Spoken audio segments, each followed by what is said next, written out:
For quite a long time I've been fascinated with the tragicomedy genre, but not only as genre but also as a metaphor of life in general. Because look at it, real tragedy is tragicomedy, because without comical, joyful, easeful beginning, there is no really full-blown tragedy. If we are living in tragedy from the beginning, we don't know that it is tragedy. Maybe we know that it is just what it is. And if we look at Aristotle's description of tragedy, we'll find that real tragedy, according to Aristotle, should begin with comedy and finish with tragedy, because only in this way you can feel the tragic effect, and afterwards you can feel the catharsis. But I think that comedy not only precedes tragedy, but it also follows it. Because tragedy really gives you the opportunity for catharsis. Tragedy gives you an opportunity for redemption, for rebirth. Tragedy and suffering gives you an opportunity to kill something in yourself or let it die, something old, something that you need to correct, something that doesn't work for you anymore, something pathological in you. And if you are successful in it, it's an opportunity, really. And if we look, for example, at Greek poet Homer, we'll see that Homer depicts Greek gods as joyful, comical, kind of comical. Of course, we could say that Homer anthropomorphizes Greek gods, that Homer makes them look like people, right? But still there is something to it, because if you are God, your life should be easy, right? You don't age, you have all of these powers. On the other side, Christ showed us tragedy, but from the perspective of those who crucified him, it was kind of a cruel comedy, like gladiator fights, something like that. In fact, the only joke that we can find in New Testament is a joke of Pontius Pilate, the Roman magistrate who judged Christ and who asked Christ, "What is truth? What is truth?" And Christ didn't respond to him. But in fact, the very fact that it was the only joke shows us that really for the crucifiers it was kind of a comedy, right?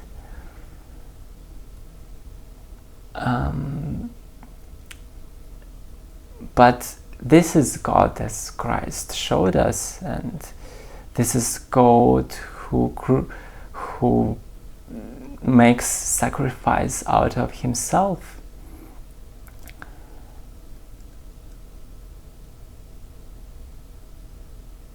He offers himself as sacrifice. And we live this way too. We sacrifice ourselves, we're laughing at ourselves, and we are transforming it into a serious game. It's like a fire that burns itself, sacrificing itself for its own sake.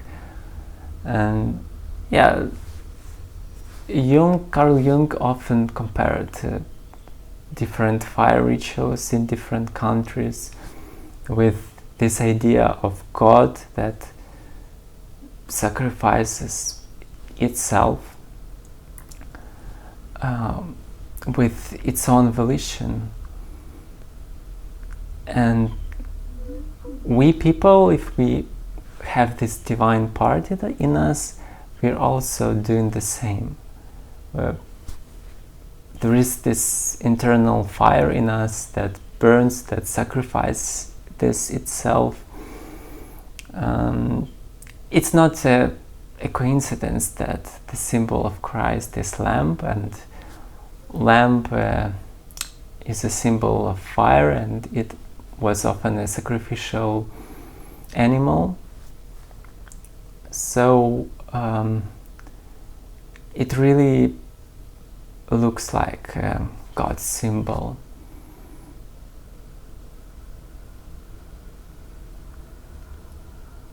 So this is kind of a game for us, because as long as we live, our sacrifice is not final, right? As long as we live, we let something unnecessary, something pathological in us die, if we are successful in our sacrifice, and something new is born, something new is developed, or something that hasn't been developed for a long time has finally a chance, a space to develop.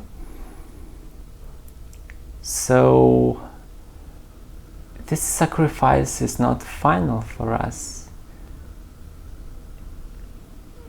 Maybe the final sacrifice will be after death, but if we believe in reincarnation, maybe it's not the final sacrifice, and we'll still have to wait for a final sacrifice and a final redemption, if it's possible. And still we hope that after death there will be a renewed rebirth, something that will ease us from this burden of current tragedy. For many of us, guilty conscience is burdensome, of course, but remedy for guilty conscience is creativity. I strongly believe that it is creativity, and it is creativity in broadest sense. It is a creativity to correct our mistakes, to start new lives, to let go of something old and start something new. It's both destructive creativity and creative creativity, because in order to create something new we have to sacrifice something old.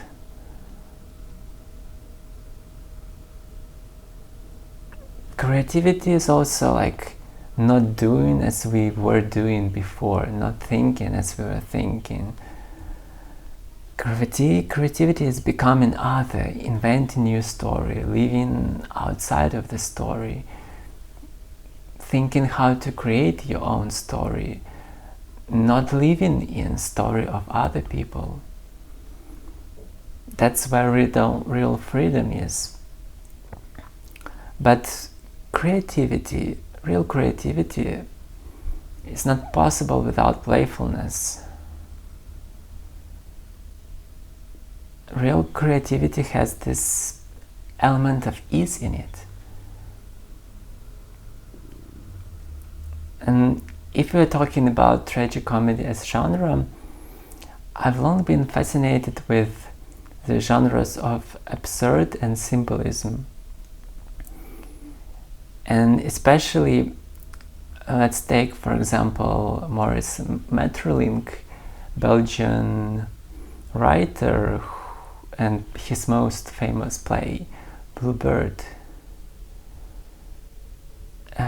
In this play, children, almost all the duration of the play, a group of children are searching for bluebird. It's this symbol of something unimaginable, something that will bring redemption, that will save everybody.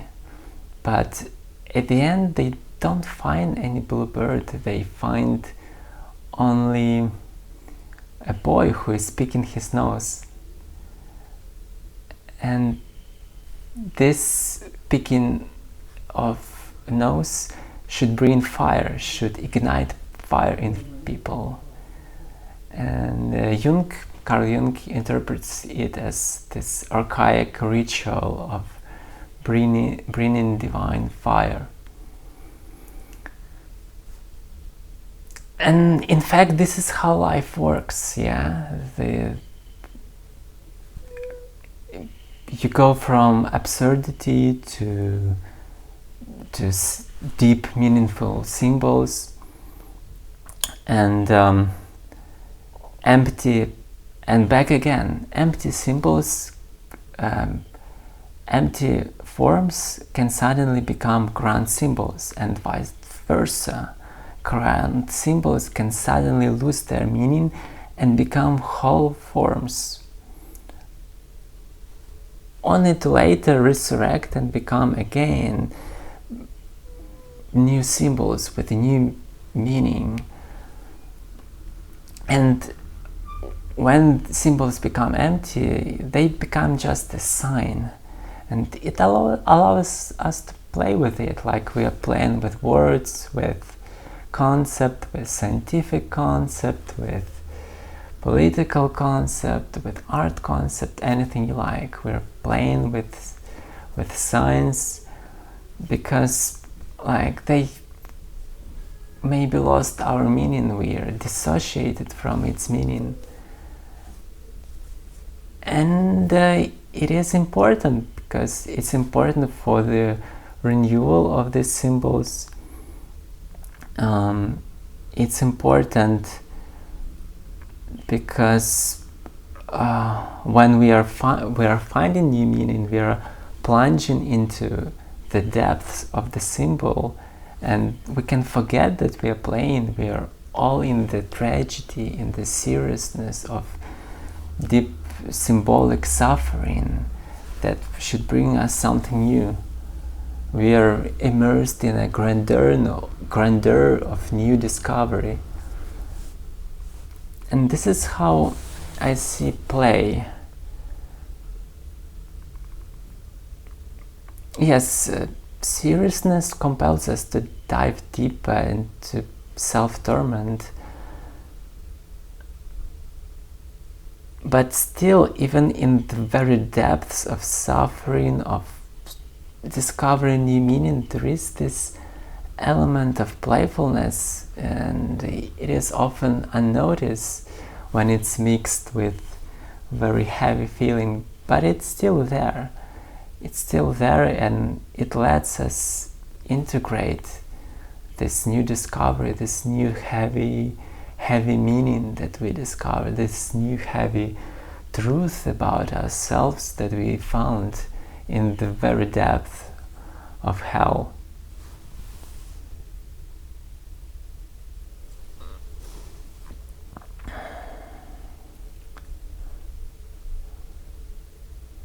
And perhaps William Shakespeare knew something about it, because early on in his life he wrote mostly tragedies, famous tragedies that we know: Hamlet, Romeo and Juliet. But later on he started to write more tragicomedies and comedies, like for example the Tempest tragicomedy, where old magician Prospero lives on island and uses all of this magic, and different things happens, and it doesn't touch us as deeply as tragedy, as his tragedies, because the resolution happens inside the play, inside the performance. Usually, like, the catharsis effect of tragedies happens with us after participating in watching tragedies, and then when we are left with this tragic feeling of what happened in tragedy, we are free to make changes in our own life. Yeah, we are free to change our lives. That's why the genre of tragicomedy maybe is not as fascinating, but at the same time, if you interpret tragicomedy in the context of the whole life, it really makes a lot of sense.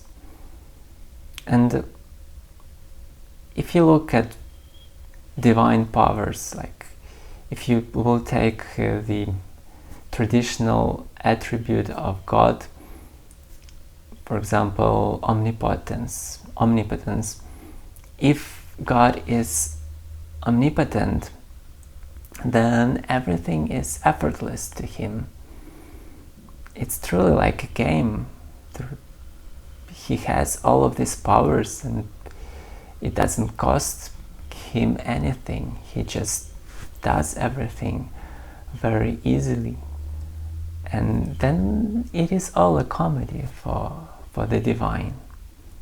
But on the other hand, if we take the other attribute of God, if God is omniscient, then everything is profoundly serious and tragic to him, because he knows all the suffering of the world, all the suffering, all the feeling that has been and that is and that will be. So in reality, we could say that truly divine is tragicomic, or comitragic if you would like it.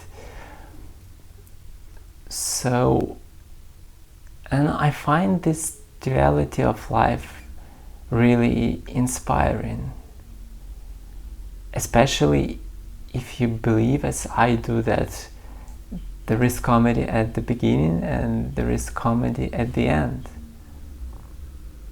So there is no need to stop at tragedy and think that there is only tragedy. There is always comedy at the end, and there is no need to be stuck in tragic stories all the time, although they are still important because they bring us meaning, and meaning is what makes us live.